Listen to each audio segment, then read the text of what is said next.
Reason number 3. One day millionaire mindset, deserve ko to. Ito na ang paborito ng marami, ang one day millionaire mindset. Tuwing sweldo, ang unang nasa isip ng marami. Yay! Payday! Time to reward myself sa dami ng pagod ko.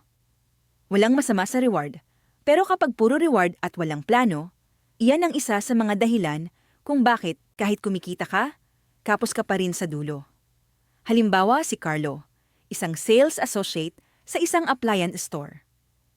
Kumikita siya ng 18,000 piso pero may dagdag na komisyon kada benta.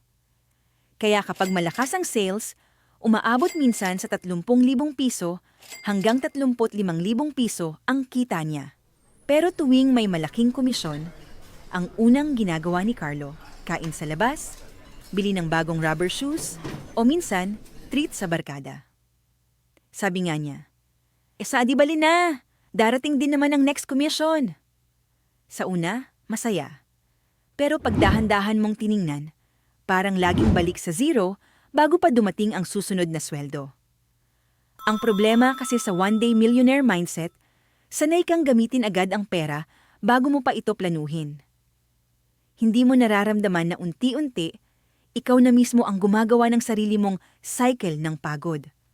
Ito ang magandang solusyon diyan.